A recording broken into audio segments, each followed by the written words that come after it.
পরপর ২ দিন হুতিদের ballistic missile হামলায় অনেকটা নাজেহাল ইসরায়েল। ইয়েমেনের প্রতিরোধ গোষ্ঠীটিকে থামাতে বড় ধরনের অভিযান চালাতে চায় তেল আবিব। পাশাপাশি ইরানে সরাসরি আক্রমণ করার কথাও ভাবছে নেতানিয়াহু প্রশাসন। এমনটি আলোচনা হয়েছে ইসরায়েলের নিরাপত্তা বিষয়ক মন্ত্রিসভায়। উত্তর ইসরায়েলের সাফেদ শহরে নিরাপত্তা বিষয়ক মন্ত্রিসভার বৈঠকটি হয়েছে রোববার সন্ধ্যায়। বৈঠকে ইসরায়েলের প্রধানমন্ত্রী বেনিয়ামিন নেতানিয়াহু ছাড়াও উপস্থিত ছিলেন গোয়েন্দা সংস্থা মোসাদের প্রধান ডেভিড বার্নিয়া।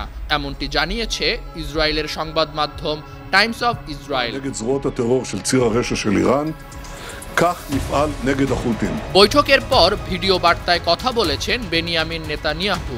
বার্তায় তিনি ইরানের প্রক্সি গোষ্ঠী হুতিদের বিরুদ্ধে বড় অভিযানের পরিচালনার বিষয়টি নিশ্চিত করেন। নেতানিয়াহু বলেন, হুতিদের বিরুদ্ধে শুধুমাত্র ইসরায়েল একা নয়, যুক্তরাষ্ট্র ও অন্যান্য দেশও হুতিদের হুমকি হিসেবে দেখে। গোষ্ঠীটি বিশ্বের জন্য বড় হুমকি।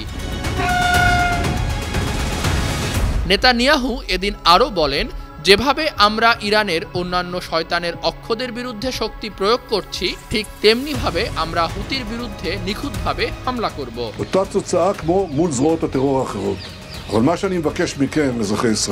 এদিকে চ্যানেল 12 ও 13-এর বরাতে টাইমস অফ ইসরায়েল বলছে, নিরাপত্তা বিষয়ক মন্ত্রিসভার বৈঠকে দেশটির সামরিক সংস্থার অনেক উচ্চপদস্থ কর্মকর্তা উপস্থিত ছিলেন। এসব কর্মকর্তাদের সবাই হুতিদের দমাতে ইরানের অভ্যন্তরে সরাসরি হামলা করা উচিত বলে নেতানিয়াহুকে মত দেন।